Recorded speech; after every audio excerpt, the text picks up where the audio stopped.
విశాఖ స్థానిక సంస్థల ఎమ్మెల్సీగా బొత్స సత్యనారాయణ ఏకగ్రీవం కానున్నారు. స్వతంత్ర అభ్యర్థి షఫీ నామినేషన్ ఉపసంహరించుకున్నారు.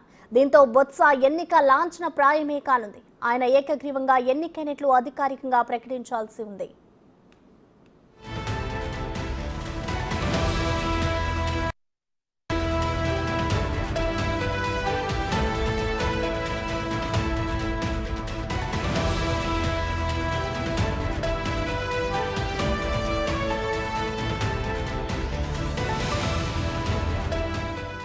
విశాఖ స్థానిక సంస్థల ఎమ్మెల్సీగా బొత్స సత్యనారాయణ ఏకగ్రీవం కానున్నారు.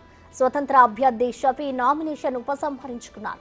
దీంతో బొత్స ఎన్నిక లాంఛన ప్రాయమే కానుంది. ఆయన ఏకగ్రీవంగా ఎన్నికైనట్లు అధికారికంగా ప్రకటించాల్సి ఉంది.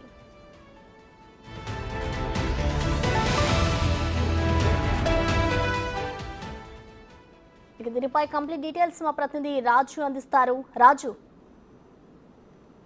మొత్తానికి బొత్స సత్యనారాయణ ఎమ్మెల్సీ ఎన్నిక అనేది లాంఛన ప్రాయం అయిపోయినటువంటి పరిస్థితి కనిపిస్తుంది. ఉమ్మడి విశాఖ జిల్లాకు సంబంధించి స్థానిక సంస్థల ఎమ్మెల్సీ అభ్యర్థి ఖాళీ అయినటువంటి నేపథ్యంలో ఎన్నికల నోటిఫికేషన్ రావడం, తర్వాత అనూహ్యంగా వైసీపీ అధిష్టానం బొత్స సత్యనారాయణని వైసీపీ ఉమ్మడి విశాఖ జిల్లా స్థానిక సంస్థల ఎమ్మెల్సీ అభ్యర్థిగా ప్రకటించినటువంటి పరిస్థితి ఉంది. తర్వాత టీడీపీ నుంచి టీడీపీ కూటమి నుంచి ఎవరు అభ్యర్థిగా వస్తారు అనేది ఎన్నో లెక్కలు వేసినటువంటి పరిస్థితి ఉంది. దీని మీద ఒక 6 సభ్యులతో చంద్రబాబు కమిటీ కూడా వేశారు. కమిటీ వేసి అటు టీడీపీ నుంచి ఎవరిని అసలు మనం ఎన్నికల్లో పోటీ చేయాలా వద్దా, మనకున్నటువంటి సంఖ్యాబలం ఎంత, ఎన్ని ఓట్లు వస్తాయని అంచనా వేసినటువంటి పరిస్థితి ఉంది.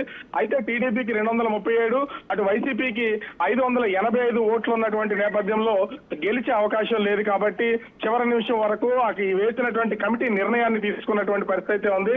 అయితే చివరిగా అంటే మనకు ఓట్లు లేవు కాబట్టి మనము విచక్షణతో ఆలోచించి పోటీ నుంచి తప్పుకుంటున్నామని అప్పటి వరకు ప్రచారం జరిగినటువంటి బైరా దిలీప్ చక్రవర్తి అభ్యర్థిత్వాన్ని కూడా వద్దని విరమించుకున్నటువంటి పరిస్థితి ఉంది. అయితే బొత్స సత్యనారాయణతో పాటుగా స్వతంత్ర అభ్యర్థిగా షఫీ అనే ఒక వ్యక్తి నామినేషన్ దాఖలు చేశారు.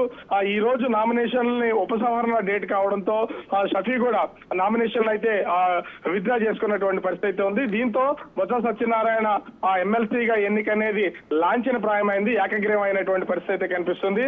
అయితే ఖచ్చితంగా ఈ స్థానిక సంస్థల ఎమ్మెల్సీ ఎన్నికలకి బొత్సకి పోటీగా టీడీపీ నుంచి బరిలోకి నిలిచి అటు బొత్స సత్యనారాయణని ఓడిస్తే ఉత్తరాంధ్రలో వైసీపీకి ఎలాంటి పట్టు లేదు అనేది ఫస్ట్ ప్రూవ్ చేయాలనుకున్న టీడీపీ తర్వాత ఆ నిర్ణయాన్ని విరమించుకున్నటువంటి పరిస్థితి కనిపిస్తుంది.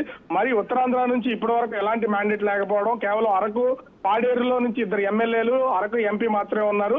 సో ఇప్పుడు పెద్దల సభకు అటు బొత్స సత్యనారాయణ ఇప్పుడు వెళ్తున్నటువంటి నేపథ్యంలో మళ్ళీ వైసీపీకి పూర్వ వైభవం వస్తుందని వైసీపీ అయితే భావిస్తున్నటువంటి పరిస్థితి ఉంది. ఓవరాల్ గా చూస్తే ఎంతో ఉత్కంఠ మధ్య నడిచినటువంటి ఈ ఎమ్మెల్సీ ఎన్నిక అనే దాన్ని ఏకగ్రీవం అవడంతో వైసీపీ అయితే ఊపిరి పీల్చుకున్నటువంటి పరిస్థితి కనిపిస్తుంది. Prasanna, thank you Raju.